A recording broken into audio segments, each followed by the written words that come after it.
Guys, welcome to the Ramon Foster Show, brought to you by the Get-Go Cafe and Market. He's Ramon over there in Hendersonville, Tennessee. I'm Dejan Kovacevic of DK Pittsburgh Sports here in downtown Pittsburgh. And Moan has beaten the traffic. Someone wanted to know why you don't have a monster truck that can't just plow either through or over the traffic. I do have a big truck. I really do, but piling over traffic means big insurance problems, lawsuits out of this world, and it just contributes to the fact that Nashville has grown like crazy, DK. I had no idea that around 2 o'clock on Fridays, traffic is already backed up. Come on, man. Yeah, Nashville is getting uncomfortable, actually, in that regard, because Nashville wasn't built for all these people. No. Like, it just doesn't have that kind of grid to it. It does not. They're going to have to keep adding to the grid, and eventually it's going to look like something in Texas. Don't say that. Sorry, I just did. You talking about with the overpasses everywhere, spinning in and around? That Dr. Seuss intersections, where everything's just like spaghetti in the air, No, that's exactly what we got going on, DK. It is 2 o'clock, like 2:30, 2:20 on a Friday, and you're jammed. I couldn't believe it. I was like, well, we'll be good. I'm going to make it home in time. I told my son it was an appointment for him. I was like, can we make it home in 30 minutes, 30 plus minutes? He's like, yeah, we'll be all right. And then we hit this stretch of traffic, and then we were clear, and then boom. Yeah. Okay. That's almost Florida-like traffic where it just comes out of nowhere. We do have gifts coming in already. Justin Work with 5. Justin's a regular contributor. And then Renee Kelly comes in with 10 here. And that's pretty nice way to get the show started. But let's actually do that. Let's actually get the show started. We can pull that off, right? Ryan Lytle is suggesting that we use this technique. Let's do this. All right. How about we just start this show and then we'll get down to the technique, DK. You good with that? I think so, yeah. All right, let's do it. Solid.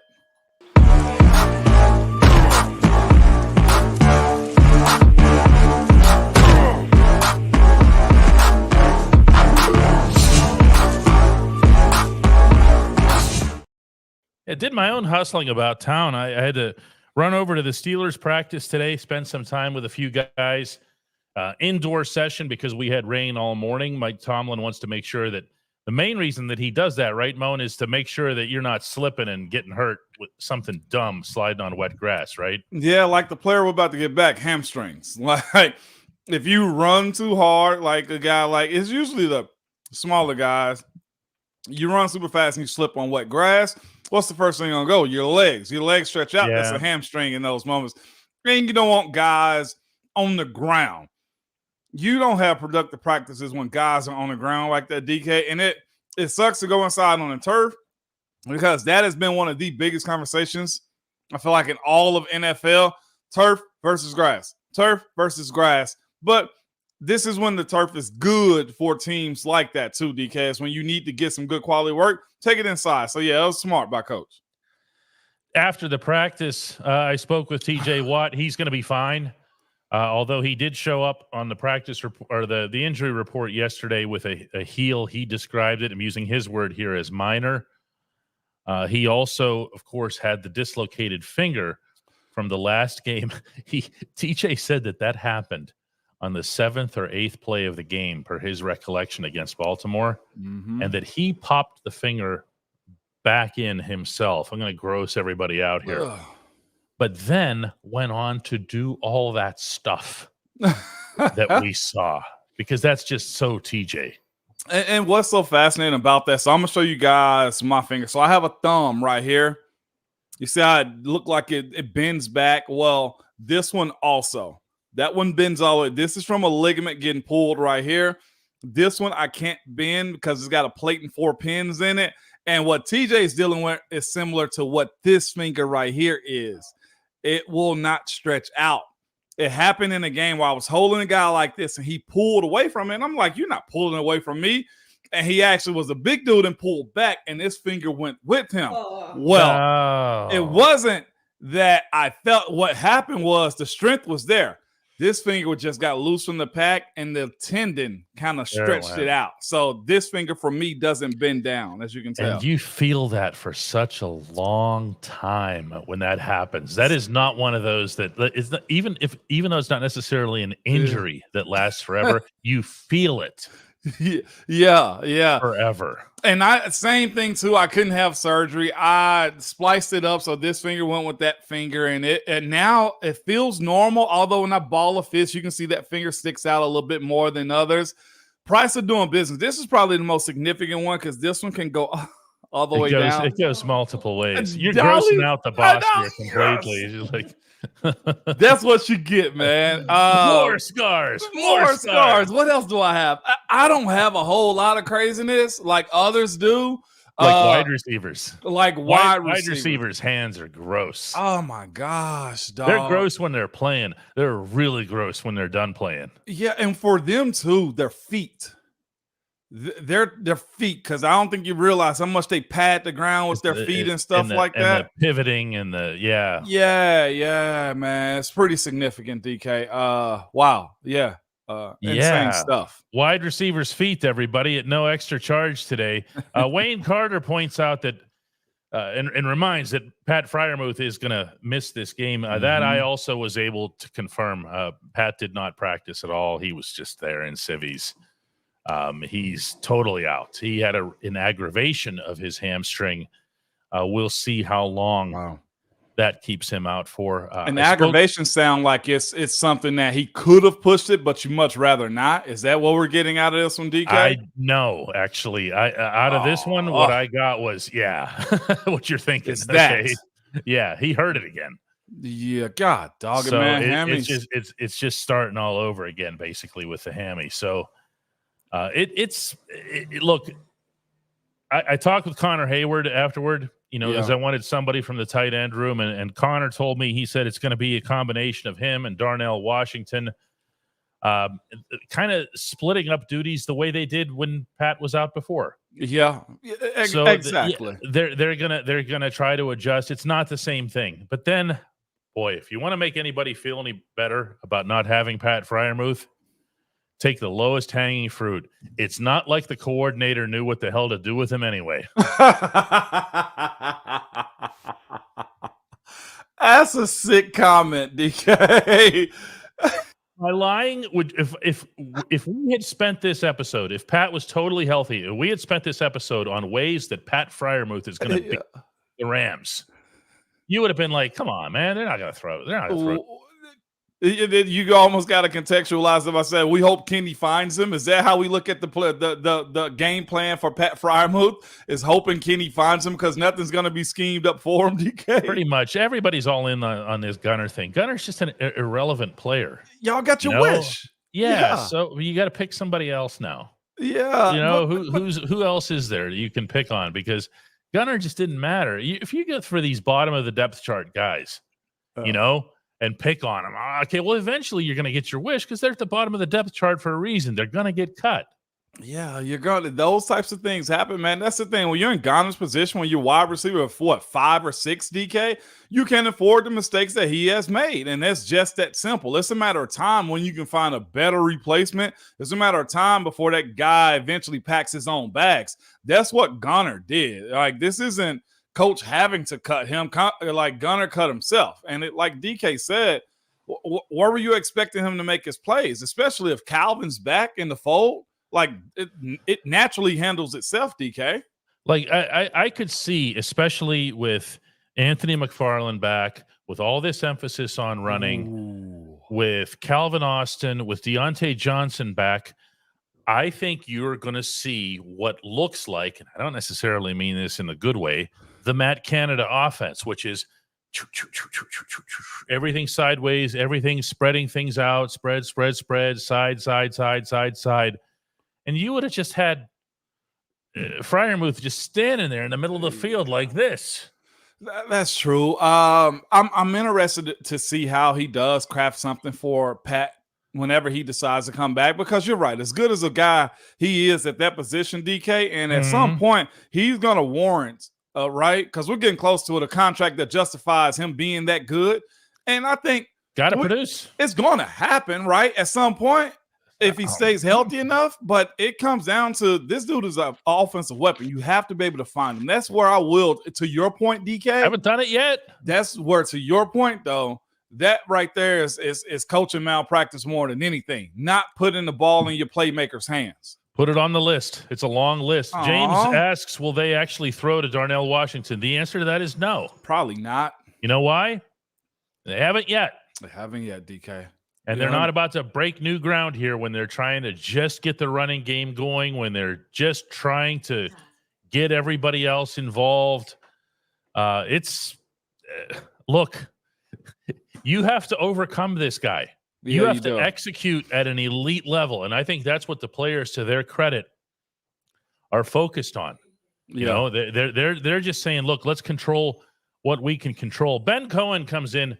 I love this. Let's get some good vibes in the chat. Let's do it, we man. can stop talking about and that. It's Fast Friday too, DK. We are rolling with that today. I will not spend a long amount of time on questions. Okay, we're getting in and getting out. It is Fast Friday, and we're gonna do it the right way, DK, today.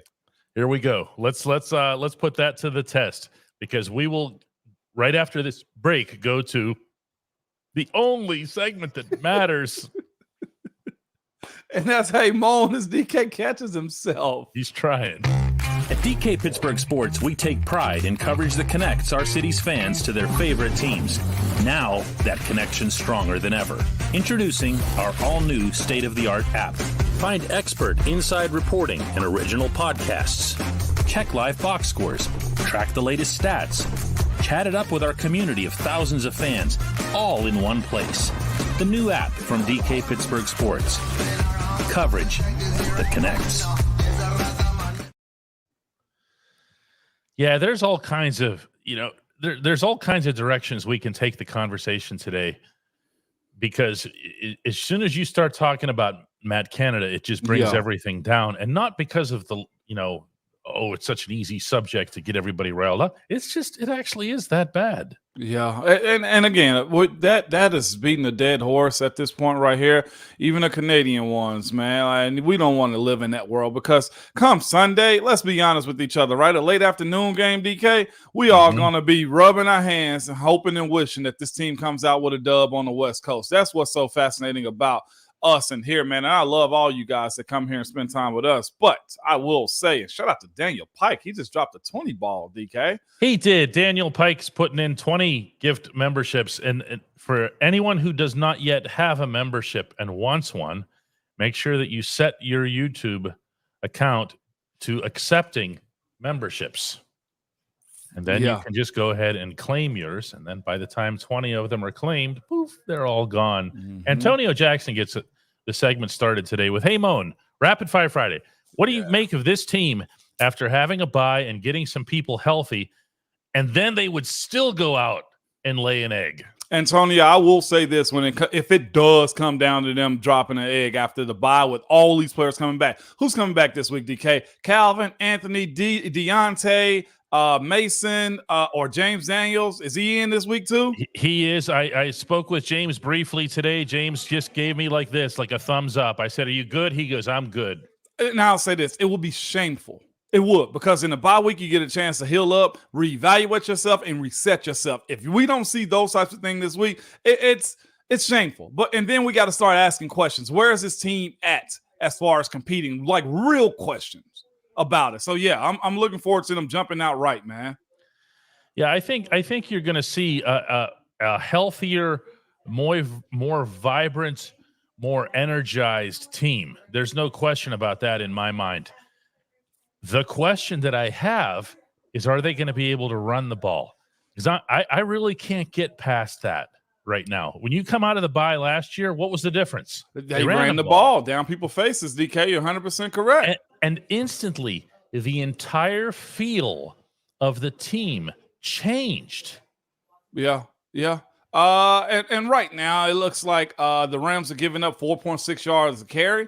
It's not like they're you can't run against them. I think they're in the 20s as far as yards per carry. It's okay. They can run the ball, and we should see them do that this weekend, DK. 22nd against the run is where LA ranks. That's not impressive. No, it's not impressive. that's exactly the kind of team that the Steelers were taking advantage of last year. Remember, last year? Here's the thing. Everybody's thinking about, and I think I got one of them starts too, about Aaron Donald. Aaron Donald is a very active guy. But what did we say at the beginning of this week, DK, when we did the show on Tuesday? Hey, look, that's fine. How do you beat Aaron Donald? You try to beat him down. How do you beat him down? Running the ball. That's what we're looking for out of this weekend. He's going to have his vinegar hot this weekend, okay? His pee going to be hot this weekend to show improve against the home team. Here's one I think is pretty good too, DK. What's going to be hot? His piss. I wanted to say that. His piss going to be high. Yeah. It's going to run hot. I said vinegar to try to clean it up. That's what you said. No, you failed. I was better off saying that, wasn't I? Yeah, I was. Wow. Ben comes clean it up for me. Let's talk about Matthew Stafford here. He goes, hey, Mo, Matt Stafford is going. I lost DK. Yeah. Go ahead. We need a second. No. It's your show. You say what you want. No, we try to keep it clean for the kids, man. Well, here we go. He goes, hey, Mo, Matt Stafford is going to be getting the ball out quick. How can we bring different pressures that may lead to him throwing into a zone potentially occupied by Mr. TJ Watt? I don't even think it's TJ. Here's the thing. If you get up on him and you drop a D lineman, get in the pathway is all we need. Puka Nakul works the middle of the field. Let him drop into coverage, zone blitz that way, make Matthew Stafford roll out of the pocket a little bit more, and then, of course, play your zones properly. This is a cat and mouse type of game because Matt Stafford is smart enough to make all of the hard passes. He really is. But it's a matter of tricking him by dropping guys in the zone, and those dudes dropping in the zones may be TJ, maybe Alex, maybe Larry O. You know, one of the themes that I had today in talking with guys, especially the defensive guys, was there has to be the one game where everybody puts everything together. Marcus Golden said to me, he said, if you look at our defense, we've had different games where the OLBs did this. The secondary had the 3 picks the one game, remember? Even up front, where it's been kind of iffy at times. Yeah. The ILBs were the stars, the collective stars of the Ravens game. I agree. That everything's got to get together for this defense to really get to where it needs to be. And that, in turn, is where Minkah comes up with his first interception, which is overdue, right? It is overdue. I agree with you on that one. I asked TJ about this today, and I'm going to play the video here for you. We've seen this defense take different steps at different positions. What's it going to take to get it all together? What will it look like? Just continue to improve each and every week. Like you said, if you're playing your absolute best football early in the season, you're not doing something right. So we just want to continue to take those little steps, understand that mistakes are going to happen along the way, just continuing to grow as a unit. And we need to continue to smash the run like we weren't able to do as much early in the season and come out of this bye with something to prove. Now, understanding and appreciating that Cam Hayward hasn't been there. Yeah. And that threw off everything because your run defense is screwed up. You're bringing your safeties up. You're having Minkah lead the team in tackles. The idea that this defense can still get not just better, but a lot better seems to be completely overlooked right now because everybody's obsessed with this offense. But this defense can be a thing. Am I right? Yes, it can be, DK. But here's the thing, too, that most fans, love. They love points. They love flash. So, of course, the offense and Matt Cannon is going to play the forefront. But you're right. There are some young guys on this team, Keanu Ben, and that trio of linebackers up the middle that can play ball and can play it well. And then, of course, here's the other thing, too, DK. If we get help from Isaiah Loudermilk or Isaiah Montravius Adams, right, as far as stopping the run, let's think about that for a second. Who's running on our edges? That's what TJ's talking about. So seeing the growth of young guys this week, DK, on the road is going to be huge for them, man. Like Larry O, staying healthy. DeMarvin Leal, playing your technique a little bit better. It seems to me he wants to be a pass rusher, and that's fine. But you make money in this league by stopping the run on the way to the pass. Stop the run. So it's small things. Like you asked the question to TJ, what is it going to take for every single level of this defense to make it go? And that's simply everybody doing their job, man. I love to see that happen this weekend and make Matthew Stafford beat you, DK. I'd love to live in that world, DK, to where our rushers can get to him because we stopped the run. Well, Cooper Kupp can beat you. There's a lot going on. That's a different kind of offense. That they have almost a San Francisco level layer to them. They're not the same talent level. They're not stuck. You're right. But they got a lot of stuff going on. The Rams do. Richard Crutchman asks, "You guys think guys should have a podcast while playing? I think they should be improving their craft." Let me tell you something real quick, Rich. That's a great question. I know what you're saying. Focus on what you're supposed to be doing. But here's the thing. You go to practice, you go to meetings, you go to more meetings, you watch film at home. You probably still got about 4 or 5 hours before you go to bed some days. If they want to do a podcast once a week, 3 times a week if they want to, most people, other fans, are going to listen. Cam's doing his. And he is. But Cam is also so savvy with this stuff that he'd never put himself in a position of, wow, did you hear what Cam said? And Cam talked this and that sounded like a shot at the coordinator or a shot at a teammate. Cam's not dumb. No. Okay. He's not going to put himself into a position or his team into a position where they're wondering why he has a podcast. I would say Cam is rare air in that regard. Okay, this is a chief winner here in dealing with the media. He knows what he's doing. I know Michael Parsons has his. He's doing a lot of trash talking and challenging people in the media and stuff like that. My advice to you guys, he don't play for us, okay? And whatever you say in those podcasts, I learned early. I don't know if it holds true, DK. You answer this for me.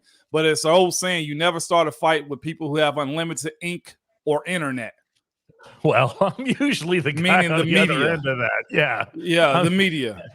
I would not advise starting a fight with me when it comes to that kind of stuff. I'm very, very comfortable in that trench. I do know that there was a certain player, and you're aware of this, Moan, and we shall leave him unnamed, who did approach DK Pittsburgh Sports over the summer. Oh, yeah. I'm not saying who, but I remember, and I told you this at the time, like, does he really want to do this? Because it was a current player who was talking about doing a podcast with us. And I was like, you sure you want to do this until you're all the way? Yeah, right? No. And that did not come to pass, not with us and not with anybody, which is probably for the better. Let's just leave it there. Mm-hmm. I got one, DK. Will it behoove Tomlin to start Joey Porter Jr.? I don't even think this is a Tomlin call. I think Coach T is giving Terrell Austin the go on this one. So, oh, really? Yeah. You want to run your defense the way you want to run your defense. If you told me this is my defense, Coach Tomlin, let me do it this way. And maybe Coach T has a huge say-so and saying, yeah, don't start him. If he plays, he plays. Start or not. You know, that's where we're at right now, DK, with Joey Porter Jr. being out there. I've got a little bit of a tip for everybody here for watching the Ramon Foster Show. You're going to see Joey Porter Jr. Sunday in Los Angeles. That's all I'll say. Yeah. You're going to see him. You're going to lay eyes on him. Darren, I almost spilled it. No, I didn't. Hey, that's good, man. Bob Schreiner just wants to know the number, not the names. Oh, yeah, well, that'll definitely keep it in. Cannot tell you that one. Just know I looked at DK like, are you friggin' kidding me? Yeah. Really? Yeah. And it didn't happen. You don't want to be exposed like that. Trust me. No, not at this stage. Nick says, hey, Moan, James Daniels is back. Do you think that that'll help Mason Cole, who's been struggling? And what if it doesn't? The first question, what if it doesn't help him? There is no better option behind him. Honestly, you can try moving guys around, but it also upsets the entire offensive line when you look at it. You're not at the point to say imploded, is what I'm saying. I'm hoping if James Daniels coming back is going to help him, man. No, you don't. I promise you, I don't want that hint. Mason Cole said to me today, talking about Aaron Donald, he just had this big smile on his face and said, I'm looking forward to the challenge. It's a challenge. It's a great challenge. Now, I wasn't going to get into, are you going to be getting any help? Because A, it sounds insulting, and B, he's not going to give me the schematic plan in advance, right? Right. So I didn't waste my time with that. I liked his approach, though. I do think he'll get help. It's Aaron Donald. Yeah, it is. I got a good one, man. It's coming in from a non-member. I like it, but I'm going to just challenge him too, DK. From Xavier, he goes, hey, Mo, has Kenny had a great game from beginning to end? I love him, but need one great game for him to make me feel good. No. Independent of Matt Canada, independent of injuries, independent of not having Deontay, he has not had a great game in the National Football League. No, he has not. And we'll see, right, DK? That's the answer we have. I don't want to project anything when it comes down to Kenny, but that is a great question, Xavier. And you should also be a member too, man. 99 cents a month. What are we talking about here? Okay, that was a great question from the uncle's table. Levi comes in with one, after which we'll be taking care of business. It says, with a $5 contribution, that's appreciated. I already think the defense is a top 3 unit. But it's hard to show that in the stats when you're always on the field. These guys look tired sometimes. A very fair point. I don't agree with the top 3 thing at all without Cam, without an ability to consistently stop the run. But they're out there a lot, Moan. Their snap count is among the highest in football. It is. And you know what you charge that to? That's a them problem, DK. They got to get off the field too. Yeah, that's fair. I don't want to blame the offense too much on that. When the offense got to keep them off the field through continued drives, but they got to get off on third downs. They can't let players scramble to a first down at times. That is something that has to be fixed. I'll say this, Levi, your approach to that, to your contribution was this. I think at each level, they have top guys at each level. The plays got to match that moving forward, though. You love what the outside rushers can do. The linebackers can make a lot of plays for you, and Minky on the back end is holding up his end too. Lots of gift memberships coming in today. Those are all appreciated. New memberships are coming in. Sticky B comes in with, hey, Moan, have you ever seen a season like this where it seems like every free agent that we let walk is killing it with their new teams? Is it scheme, coaching, or did we not give these guys enough credit? So we're talking about Cam Sutton having a nice year in Detroit. I'm gonna knock it off as you go. Cam's been good though, DK. Cam's is just a good football player. Detroit paid the price. Detroit got him. Okay, the Lions got their guy. They set a high bar to get him. The Lions are 5-1 on the strength of their defense. Cam's a part of that. That's to his credit. Kevin Dotson. Scheme. That's what I look at it. Probably a little bit ticked off more than he ever has been. He got at the cut. NFL level. Yes, he essentially got booted, y'all. Mm-hmm. He's probably a little ticked off on that one. Who else is out there? Kendrick went to IR, did he not? He did, but he was showing well. He was before he was hurt. Yes. Scheme, change of environment. There's a lot of factors that go into it. I'll say this: these guys had that same opportunity here. Kevin Dotson was a 2-year starter. Y'all, did y'all see that play out of him? Like, he had the opportunity, so maybe it was scheme for him, or maybe he finally had that aha moment as a pro and decided, oh, I'm not as safe as I thought I was. Well, they also moved him to right guard as opposed to the left where he was, and as you can attest better than anybody here, left and right aren't the same position, are they? No, it is not. You have to be accepting to play left guard. You just truly do. And I don't want to make it seem that way because I play, but I would have much rather played right, but it's a different monster. Same way we talk about right tackle, left tackle. It really is. Trevor Barnes says, hey, Moan, who's going to be our leading rusher this week? I have a feeling Najee's going to go off. I start this in DK for a reason, because this is my point. If we got 160 yards rushing, so what? Who has what? You know? Like, I only want to go at it because the question behind this is, what if it's Jalen? You mean just because he breaks a couple or something like that? I mean, that can happen. You know, if he breaks some 50 or 60 yarder, he's going to end up being your leading rusher, you know? And it's cool. And Trevor, that is a great question. And I know where you're coming from because everybody wants Najee to do good. Everybody does. But it's on Najee to hit the gap, right, DK? Mm-hmm. It's on Najee to break away when he has to. And he has this patience in the backfield I hadn't seen from in a while, you know, like Le'Veon had a little bit. We got to figure out some stuff for him and be very transparent and what's for Najee. I hope he goes off too. I do. Nick wants to know how long. What if, hey, Moan, if Dan Moore struggles, how long until he's replaced? You know, the coach is not a short leash type. Especially when he makes a decision like this that he knows isn't necessarily going to be popular or it's going to be against the grain. But, you know, you just saw this kid doing really well. And if you were to see, I think if you were to see Dan Moore have a lousy couple of series or take a flag. So I love this question, Nick. I love it for this reason right here. This is the proper way how you supplant somebody out of a starting position. Oh, that's where you're going. Remember, I told you guys early in this week, and everybody's like, so what? Screw his feelings. You can't always. Sometimes you do. You can't bench a guy because he had an injury. That really screws up the flow of the management of your team if you do that often, okay? What you do is you say, boy, I love what I saw. I love what I saw out of Broderick.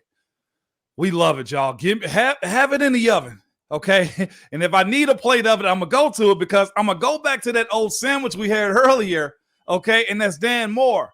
And if Dan doesn't show up, guess what you do then, DK? Mm-hmm.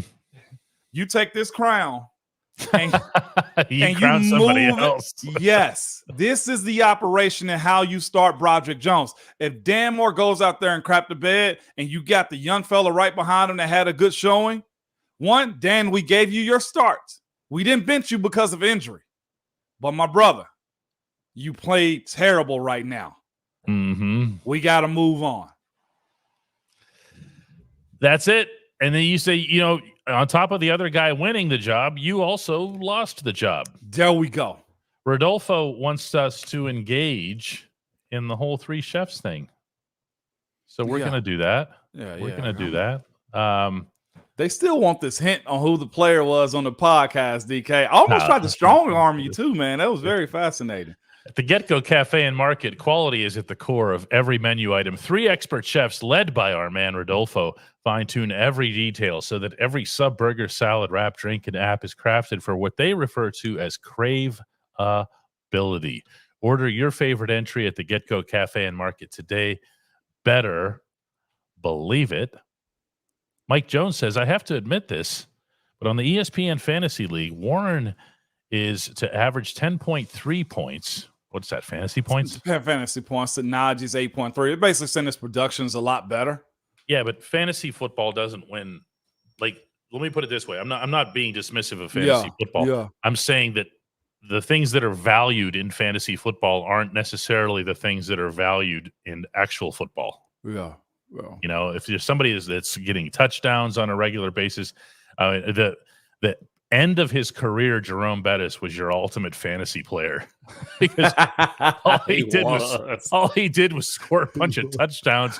You never had to worry about it getting hurt because he didn't have any carries. Yeah. Dream come true. The guy was just a touchdown factory. Yeah, absolutely. What was that crazy stat line he had, man? -2 yards with 3 touchdowns or something like that, DK. Somebody will put it up here. Joe is showing a little bit of respect for Ramon in his playing career. Says took all the opportunities given and never let go. That to me has always been the part of your career that impressed me the most. It's the last part. Yeah. Because look, all due respect, undrafted guys make it. Yeah. Okay. And they make it all the time. It's not that much of a Right. You're not making pianos. They're not making a movie about you for making the team as an undrafted free agent. Mm-hmm. But 11 years, and 3 contracts, 3 contracts, solid. See, I know no one knows even know what I'm talking about here, but that's how football players talk. Yeah, they count the number of contracts they earned. Solid. And on top of it, let's not count the draft picks they tried to bring in too, DK, but that's neither here nor there. I'm over it. Not really. But clearly, I can see. Joe Vlogs from the Uncle Table, though. Beautiful dog, by the way. I had a yellow lab just like that, man. I named her Lady. She was so good, man. My grandmother had her for a while. But I'll say this is what I was getting to when it come down to Dan Moore and Broderick Jones. If Dan doesn't let go, you put the coaches in a pickle.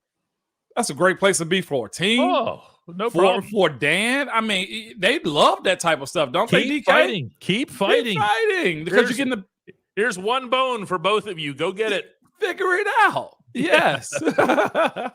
No doubt. That's it. Tony Rodriguez says, I just wanted to thank you, and he thanks all 3 of us here, me, you, and Dolly, for the show. My pap hasn't been doing so hot, having to watch helps get my mind off of it so much. Thanks to you all. Thanks to you, Tony, and best wishes to your dad there. Absolutely, man. Definitely. Prayers for your pap, Tony. No doubt about it. Rob says, but who do y'all run? Who do y'all run to when you're in a hustle? The uncle's table. So y'all can quit tripping on the uncle's table.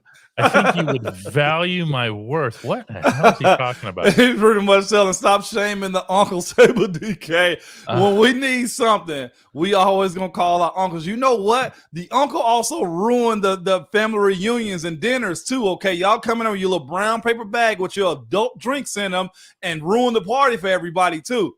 So Never try to attach a cool factor to the uncle's table. No. It never flies. The PEF comes in as we expected somebody would here. It was 5 carries, 1 yard, 3 touchdowns. Yeah. 5 carries, 1 yard, 3 touchdowns. I covered that game, and I actually can visualize this. We didn't realize it was happening when it happened. It was one of those where you look at the stats after the game and go, what in the heck? Yeah.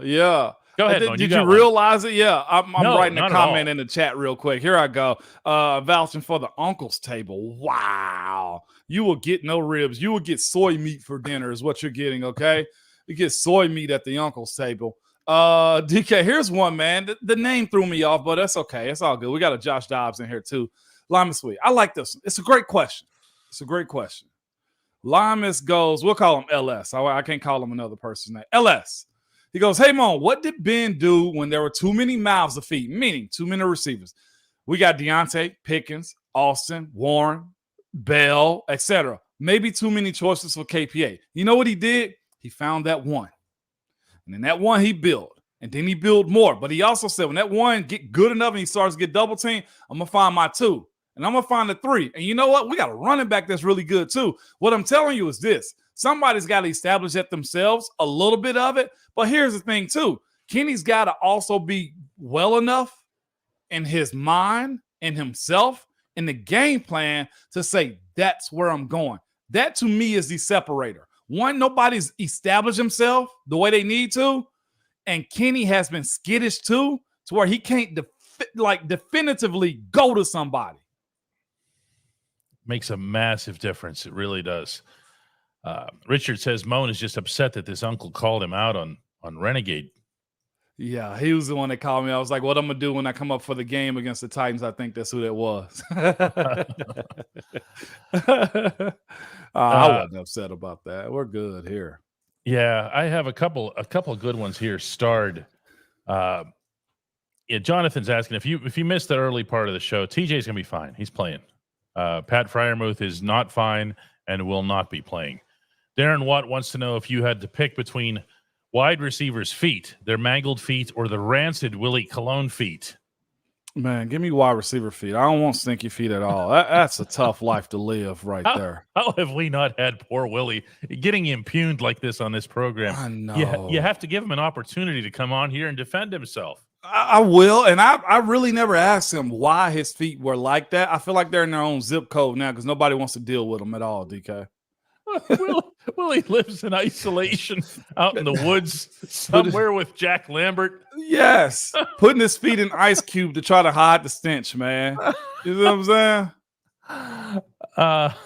Nicole says, everyone's writing us off this week. Hey, Moan, give us a reason to be optimistic outside of Mike Tomlin's record after the bye. You got most of your players back. That's one reason to be optimistic. You guys, if you're out on the West Coast, can turn that game into a home game. Oh, it will be. It will be. Okay. The idea that you do have numerous weapons. Hopefully, Matt Canada, initiates a style of offense that just you don't know who's getting the ball. That's the optimism this weekend. You can't afford to lose this one the way it can just really take off on you. A mid-afternoon game, that can be embarrassing. Brent just wants to know, why is Najee still the starter? First round shouldn't mean anything in the win-loss column, and it doesn't. But there's a belief in this young man. There just is, and that comes directly from the head coach. So the real question is, how can you justifiably bench him? Like that. I'm telling you guys, and you want to know what's funny about what's going on too, y'all? Najee's averaging 3.9 a carry, and Jalen's averaging 3.6. where Jalen gets him is in the pass game, and he has those explosion plays. Okay, it really ain't that far off. We're just looking at the dynamic small sample that Jalen gets, and we love seeing those things. And my stance on the matter, and this is really boring, I'll warn you in advance, is that it doesn't matter because they both got to play. They both got to play a lot. And if you're breaking it down 60-40 in one direction or the other, you're not really moving anybody's needle here, especially now that you have Anthony McFarland back, because he's going to probably get 10% of these. I really think you're going to see more of Anthony than what people are expecting. Okay, he does these bursts around the edge. He can hit the edge. He can. Okay, more so even than Jalen. He can. He's got unusual speed. Yes. And if you have all three of these guys getting the running done, I'm not trying to sound like I'm quashing the debate or whatever. This is just the actual best scenario. Mm-hmm. I got one that's real fast. Let's go down history lane real quick. You ready, DK? It's from my question earlier about Broderick and Dan Moore. It said Maddox got hurt, I believe. What Maddox done for the year? Maddox looked like he was done for life when he went down with that injury. Well, because of that, he retired, I think, the next year too, right, DK? The following year, not that year. He actually came back. He looked like he was like not alive on that particular hit. And terrifying. What also transpired too, there was a rookie that went on a tear, was it not? Ben's rookie record. It was. He went on a tear. So one doesn't, you're right, but one doesn't correlate to the other when you have a rookie quarterback that did what Ben did at the time. Brent wants to know if anything matters if Mason Cole can't block Aaron Donald. How would you handle AD? Would Put you two leave on AD? Which two? Give me Isaac and give me Mason. But here's the thing: he can line up anywhere. He can line up anywhere, and he doesn't necessarily rush right over the center. He does at times. That ain't primarily where he is. You got to remember, Aaron Donald is maybe right at 300, if I'm not mistaken, 6 foot. Mm-hmm. He's powerful. I don't know if he's 6 foot, but he's. You don't think he's 6 foot? I don't know. Wow. Okay. All right. So what I'm saying is this: circumstantially, lining up over Mason is a problem for any center. It ain't just him. And whoever, unless they have a solid, meaning both guards covered and he's covered, there will be assistance given to Mason Cole at all times. And that's all that is. One of the thoughts I had upon leaving the facility today was that somebody somewhere was going to bring up Pat Freiermuth being injury prone. And the PEF comes in with, hey, Moan, I love Muth, but with how injury prone he is, would he be worth the extension at this point? I'm not so sure. Where's the line of demarcation on you've had a couple of injuries and then you're injury prone? Like, what's the threshold that you have to cross? Like, you've gotten hurt 3 times, something like that? I think he's far from it. I think he's far from that threshold. And here's why. Hamstring injury, soft tissue. Okay, I get that one. But he was healthy coming out of camp, so you can't necessarily blame that he was out of shape. Is that fair? Yes. Okay. The chest contusion. That was just a fluky hit. Play. I mean, that's a football play. And the guy was coming across. I mean, there were 2 guys actually on that play. That was in the opener against San Francisco. That's a football play, right, DK? Football play, completely. Last year, was it what was it? PCL, MCL, something like that too. Football injury too, and wasn't that on a blunt hit too? If I'm not mistaken, it was. These are 3 different instances that you can justify. If he was a soft tissue injury in camp the entire time and he couldn't start the season, all right, cool. But we're talking about a guy finding his way through football injuries. I can live in that world. What you do challenge that to, though, DK, is this. Let's hit the scouting department to get more bodies that can help. I get that. You know what I'm saying? Watching Connor Hayward do work this weekend, and if they also incorporate the young kid out of Georgia. Andrew wants to know if Corey Trice Jr. has been with the team in the classrooms and facility. Actually, I just said hello to him today. He's probably a rookie, probably. Yeah, he was right on the sideline, and he was studying. And what makes studying what he's, observing the practice. And if you want to know why that matters, you can go ask Calvin Austin about that, because he had a lost season as a rookie. never took his eyes off the team, never missed a classroom session, participated in the video every week in the video studies as if he was playing. He told me this was back during camp. He told me, he said, I wanted to not have to deal with any rookie anything in my second year. I wanted to be treated and feel as if I was a year 2 player. I really, really respected that about him. And I dare say it showed. Calvin Austin, 3rd.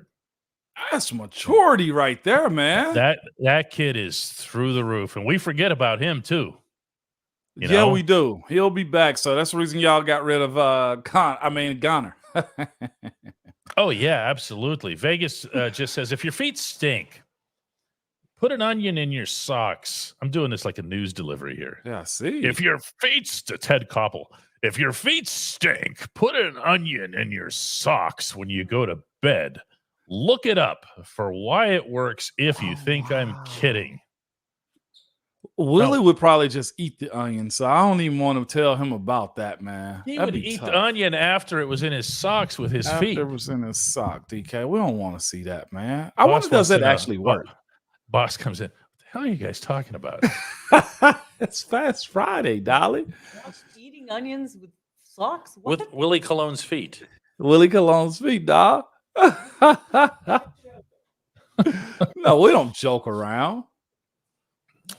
If Jalen keeps flying the way he does, what does Najee have to do to make the Steelers guys the best running back duo in the league? Well, what does Najee need to do in general, Moan? They got to find Najee the runs that work for him. They just do. I think he's a hit-the-edge counter type of guy. I think Najee needs a lead runner, a lead blocker in front of him more times than not, DK. If you look at Najee, like you guys probably have the Y'all 22 at some point and know somebody that got it, or go to YouTube to view stuff. He hits the line of scrimmage fast. And that's where I'm looking at, like, maybe somebody should tell him, hey, man, slow your pace down a little bit. We're going to get the guys up front. You just slow it down just a little bit, okay? And because there's so many cutbacks I've seen there, there's so many times he run into the lineman's back. And I'll say this too. I think the psychological aspect of him trying to force big runs or positive yards is probably playing a part too. This is good. Not to turn everything into a big controversy here. Go ahead. Mike says Aaron Donald is listed at 6'1". And then your favorite barber, who's from that part of the world, meaning out there to the east of Pittsburgh, says AD is 5'10", my height. I've stood next to him. I can tell you I've stood next to AD a lot, okay? And I'm 6'2", and we're not at eye level. That's all I'll say about that. Now, I didn't take a measurement to him or whatever, but he's not. You 6'1". Know what you call him no matter what? One of the most feared men to ever play this game. It 5'10" or not, right, DK? 6'1" or not. A player unlike any other of his generation, because AD also really helped to redefine the nose tackle position. There's a reason that college coaches were freaked out by him, because what is this guy? What is he? So what are we supposed to do with? He's not Casey Hampton. He's not taking out, 2 blockers. Brent Harmon says 29-16 Rams. Their passing game will be the difference. Sorry, Moan, what do you have? This game right here, I think, who was it that asked me earlier for my prediction, man? I got the Steelers winning this one. I see it being 24-20.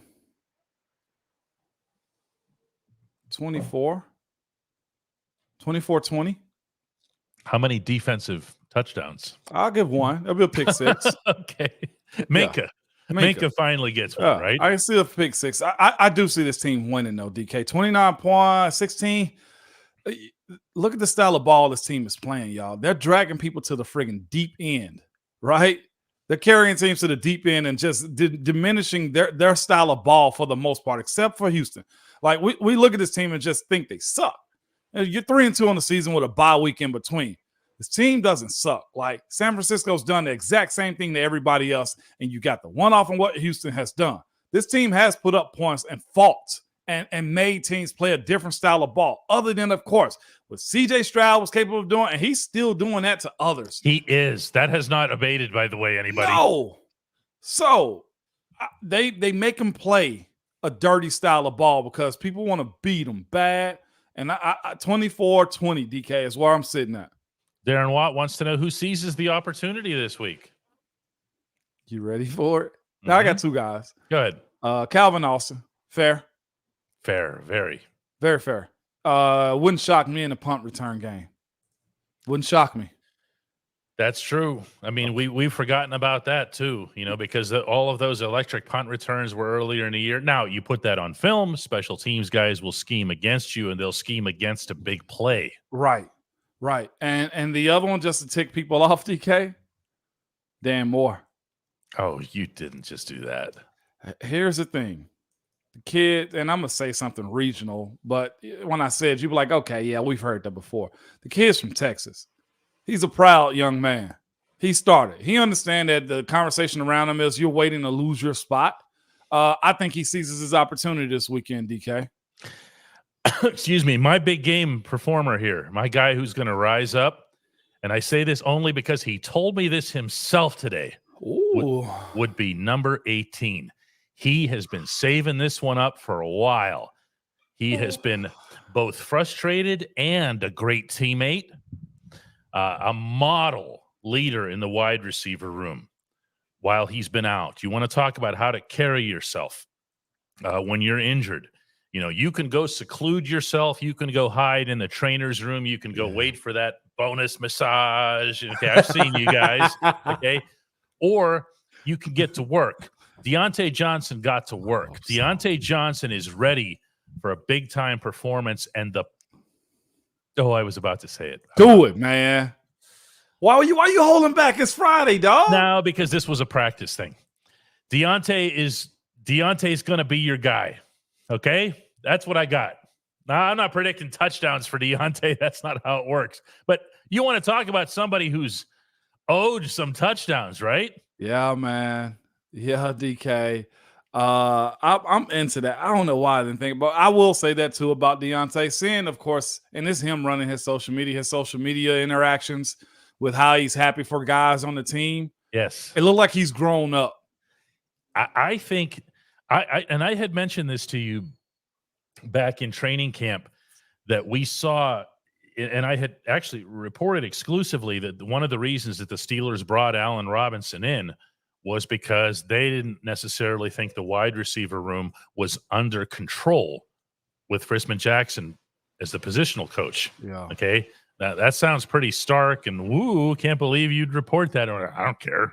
Yeah. If you find it out, you find it out. I don't care whose feelings get hurt. But it was Deontay who basically took that role anyway. He's like this. I mean, Allen Robinson is here. I'm grateful to have him, whatever, but it's my room. Yeah. That doesn't mean you've been in an NFL room. That doesn't mean there's only one guy who can be a leader. No, it's not. And I'm glad he stood up and just said, we can do this together. And I've noticed that about him. Like I told you, and I went up there last year for the Pitt versus Tennessee Vols game. Like we shared a conversation, man, and just letting him know, like, dude, I told you it was here for you. I'm proud of you. But he just had a sense of calm over him, man, that you saw. It was just like it's my turn. So I'm glad. I ain't even gonna go much further than that. I'm glad to hear that about Deontay, man. Certain people you want to see win. He's always been that guy in my book. I want to see him win, and I hate the narrative of him running backwards, no touchdown and all that type of stuff. Because him, DK, he works hard and he's prideful as heck. Yes, that is he's impressive. Okay, let's just say that. Save it for Sunday. You're going to see Deontay on Sunday. Justin Work wants to know if we're going to have a show Monday. Why would we not? I'm doing I have to come back from Los Angeles, but I'm flying back on the red eye. Anybody who doesn't know what that means, it means I'm boarding an aircraft at like 10:15 p.m. California time and flying overnight back into Pittsburgh by about sunrise. So we'll have a show. Well, it is October and Halloween's right around the corner. We might as well get your ghosts. We'll have a show, but I'm going to be on that same struggle bus that Moan texted me about coming back from London. It's just I'm coming from the other direction. Man. And that may be just as worse, if not worse. Golly. No. This is a good one to end on, too. Appreciate the contribution, too, Justin, man. But this is so good. Mm-hmm. We got to put this one up, DK. The PEF goes, hey, Mona DK, did you hear about the guy on Twitter who would get a Matt Canada tattoo on his butt if the Steelers score 30-plus points? Yeah, but if you get it on your butt, that's not really, you're not taking one for the team. Okay. The only people that are ever going to see that, are either married to you or are inside your toilet. That's true. If you're going to get a Matt Canada tattoo and really wear it like this guy is describing, like do it on your forehead or something. On the neck. Get it on the neck right there, DK. That would be good, man. I absolutely love that. 24-20 is where I'm at this weekend, DK. 24-20, says Moan. I just want to see the running game get going. I'm gonna purposely be vague on this. I don't even know that it will, but it's got to. It's just got to, because if it doesn't, even if the Steelers win, where is this season going without a running game? Do you follow me? And running on the road too. Got it, and against a 22 ranked team, that's way more focused on the pass rush. You have an opportunity to really eat the clock, keep the Rams' intricate offense off the field. It's just, to me, I'm a one-note chorus on this week. You got to be able to run the ball. I hear it, man. Yeah. All right, guys. We're shutting it down here. We are, man. Thank you guys for holding up with us. I had Daddy do this yesterday. All types of stuff, man. So thank you. Thank you, guys.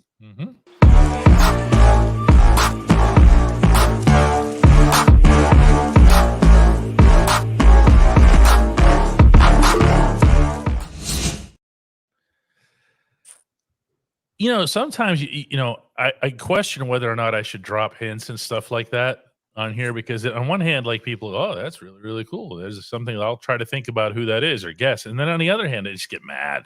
They do. You talking about the podcast dude? Yeah, or anything. If I just say something like the Deontay thing about practice, okay? I mean, Deontay's going to be a big part of this weekend. I'm not exactly blowing up the team's secret here, okay? Deontay is your top targeted guy in every game that you play. Yeah. Okay? I think it's going to be interesting. We talked so much about the run today, Moan, that how do you divvy up the targets offensively? Because George is now, with Deontay out, he was getting 8 to 10 targets. Yeah. You're not cutting his. Who gets cut here? Who gets cut? Allen Robinson, I guess. Allen Robinson. Pat's not in it. I mean, if we honestly just talk about that side of it, Pat Frymuth's not in it, DK. I don't think you're gonna see a whole lot to tight end. You might see some gimmicky stuff to Connor Hayward. Yeah, Connor Hayward could he gonna make a play this weekend. Just because you don't think much of him, defenses probably don't. I like that. Francesco. That's good though, huh? Yeah, no doubt, man. Yeah, no, that's appreciated, Randy. Unfortunately, it's on Spirit Airlines. Will you fly Spirit? It's the only nonstop we have. Oh, Southwest doesn't fly nonstop? Not to LAX now. Wow. Oh, that's terrible, man. Well, bleeping Spirit. At least I moved up, though. You know what they call that up front? What? Really big seat. They got a first class? Well, they call it really big seat. There's no first class. It's just such a trash plane too. We're not getting Spirit Airlines obviously as a sponsor. No, but we're not getting that. The planes are just junk. Like the seats, they recline when you don't want them to recline. There's no outlets. Wi-Fi doesn't work half the time. Wow. Sherry has sympathy. Look at that. Wow. Sorry to hear that. And she's really serious too, because she's definitely been. Now, it's not a safety issue. Safety is handled by somebody else. It's just that it's such a cheap operation. They come down the aisle with water, and you think, oh yeah, here's water. It's 5-hour flight, $4 for the water. $4 for water on a plane? Yeah, and it's not bigger than Glenn Thomas, the water. What in the It's not even a Glenn Thomas sized water. Look at all the sympathy I'm getting. They feel bad for you, DK. Paulie, for some reason, thinks that Air Canada flies a Pittsburgh to Los Angeles route. Come on, Paulie. Hey, Donovan says, I'll never fly with them again. This is the Bash Spirit Airlines segment of the show. Hey, man. Whoa, wait a minute. You guys is bad. LJ Kelly says that's as bad as flying into Memphis. Dang, how Memphis catch a stray like that? At home of Calvin Austin. Nova says nonstop on United. Not after COVID, you didn't. Hey, Philip sounds like you. I flew Spirit once, never again. Oh yeah. Hold up. Is this true from Jonathan? Which one? Charging for a carry-on too? They charge you to fart on there, Moan. Oh my Lord. Oh yeah, they come around and they'll charge you. We see that what you did there. Delta is my airline. The Delta's my favorite. If Delta would fly everywhere out of Pittsburgh, that's all I would ever fly. You know who our man Zach sound like, man? Right here, he sounds like Alejandro. If they can get me from A to B and B to A, then we're good. Come on, let us have first world problems over here, man.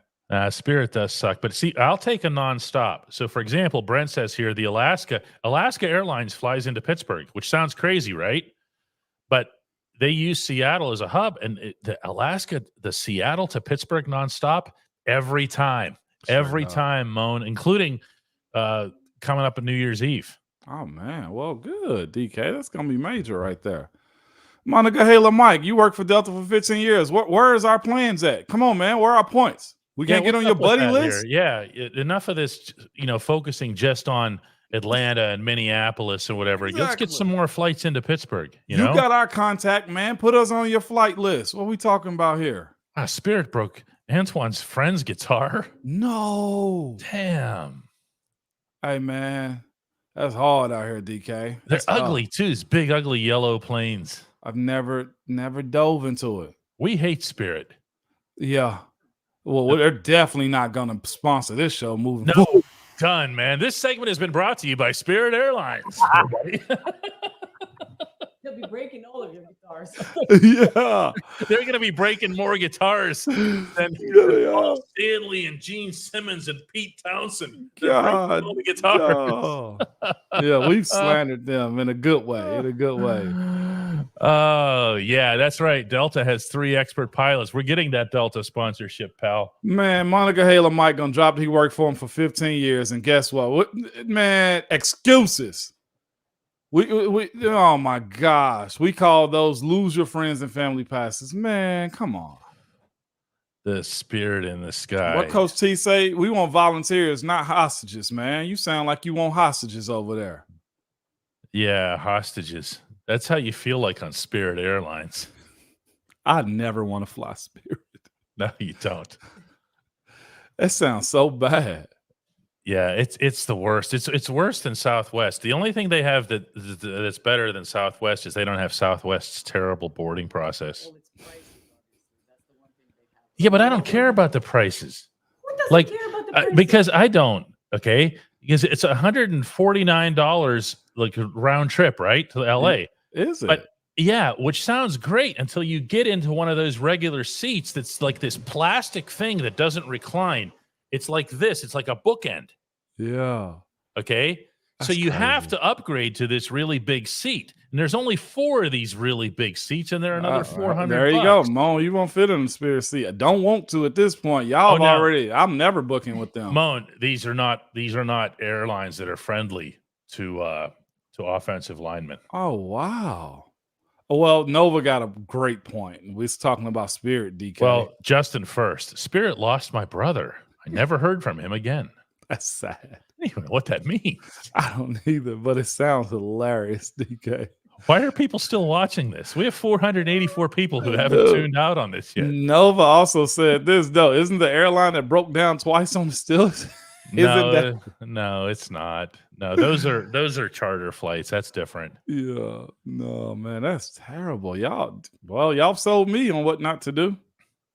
Oh, yeah, that's it. So on behalf of everyone at Spirit Airlines, we will do a show on Monday. I'll be in terrible shape for it because 24/20. Book it. Good guys. Bye-bye. See you.